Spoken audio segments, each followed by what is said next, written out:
Hello book nerds, welcome to Bookshelf Bunny. I'm Kim, and today we'll be doing the 1001 book tag.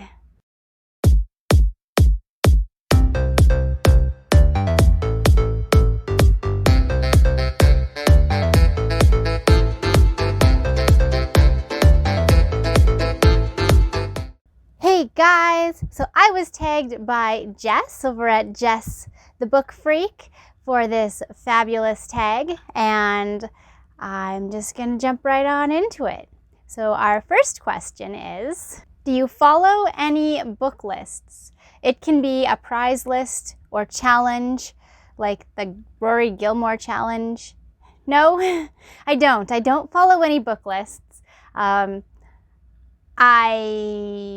kind of want to do a Stephen King list, but that's just so that I can track my Stephen King reading, because as you can see, I have something of an obsession.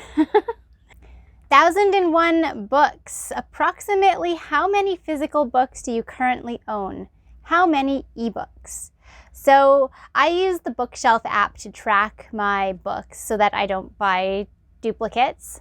Right now, altogether, I have 786 total. 563 of those are physical. 223 of those are ebooks. 1001 books read. Approximately how many books have you read in your lifetime? Do you keep track? Lots? I've read lots of books in my lifetime. I couldn't even really give you a ballpark number. I have been reading from the moment I understood how, and I've just been plowing through books ever since. So lots, probably more than 1001 if we're gonna go with this tag's theme.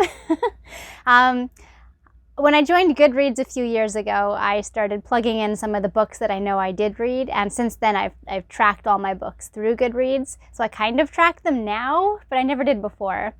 According to Goodreads, I have read 462 books. And now keep in mind, that's over just like the last 3 or 4 years.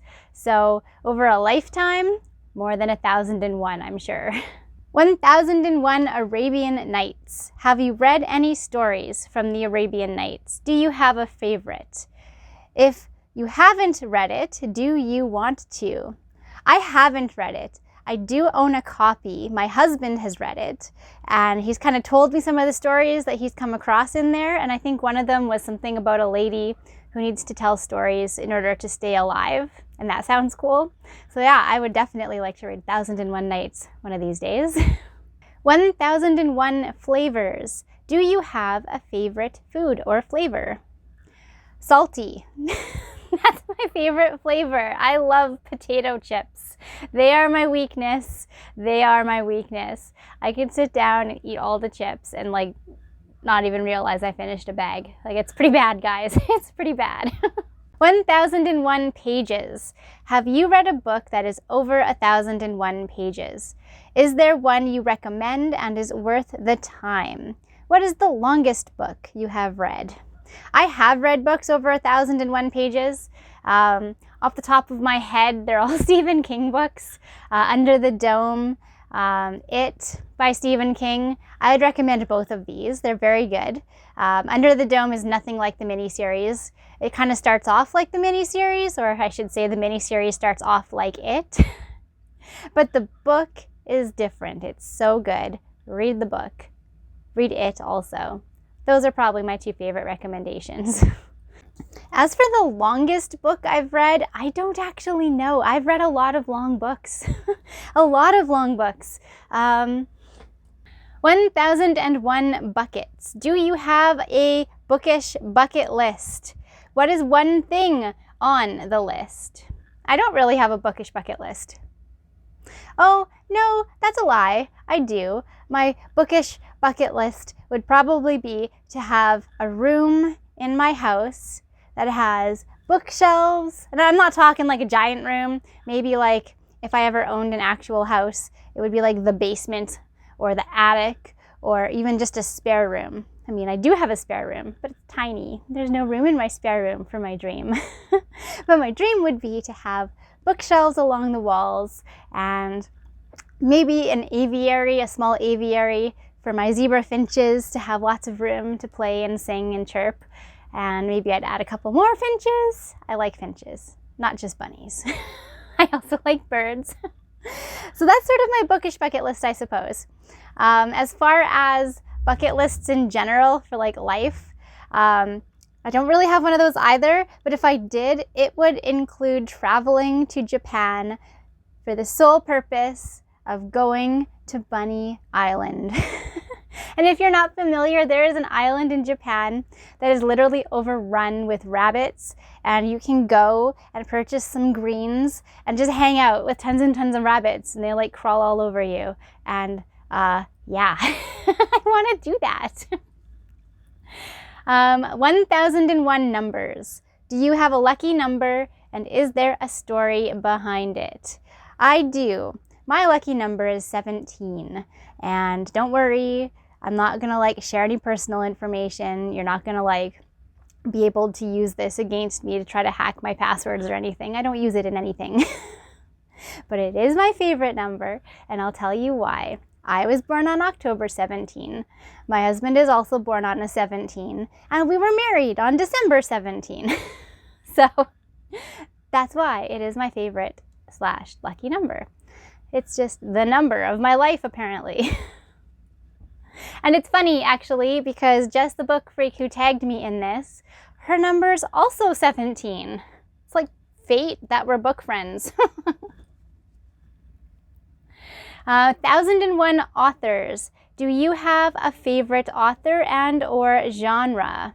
I couldn't really nail down a single author as my favorite. I have several favorites, and I mean, this list isn't exactly inclusive, but I mean, there's Margaret Atwood and Stephen King, obviously. I like Neil Gaiman. I like Brandon Sanderson. I like R.L. Stine. I loved Anne Rice, rest in peace. What's her name? Ruth Ware. I had to look because I couldn't remember. That's great, hey? Ruth Ware is another author that I like. Yeah, and in no particular order. I like them. As for a favorite genre, it's definitely horror, sci-fi, and fantasy. Those are my jam. 1001 activities. Do you have a favorite outdoor activity? Yes. And it's not sportsy, because I don't sports. I don't. And thank God neither does my husband. Camping. I love camping. But I just go, I like tenting specifically. It's fun to just be outside, walk around. I don't really hike exactly, but we like to walk the trails that are low impact, because I am not a very fit person. I'm a thin person, but that does not mean I'm a fit person. Remember that potato chips answer? Yeah. So definitely camping. I enjoy that. And of course, one of my favorite camping activities is to read in my chair outside. 1001 book clubs. This one was not a prompt, but a question for the comments by the original creator of this tag. And it was, should I start a 1001 book club with a book a month for a readathon? And to answer that question, yes, I think she should. Why not? It's fun. I mean, it's a lot of work to manage probably, but if she wants to, have at her. But speaking of book clubs, I also just wanted to mention again, like I did in my last video, that I'm participating in a book club this year. I have joined the Haunted Corner book club, and it is a horror reading book club, which is amazing. I will post a link to the Twitter for their book club in the description below. Check it out. I'm enjoying it so far. I just finished reading Mapping the Interior. That was the first spooky read, and it was a good book. Definitely. I will do a review on it in another video to tell you all about it. And the last one was tag 10 friends. So take a peek in the description below to see if I have tagged you. Okay, book nerds, I'd love to hear from you in the comments. Do you have any thoughts on any of these questions? Has anyone here read 1001 Arabian Nights? I have heard great things about it from my husband. I would love to hear your thoughts as well. Okay, book nerds, that's it for me. And as always, happy reading.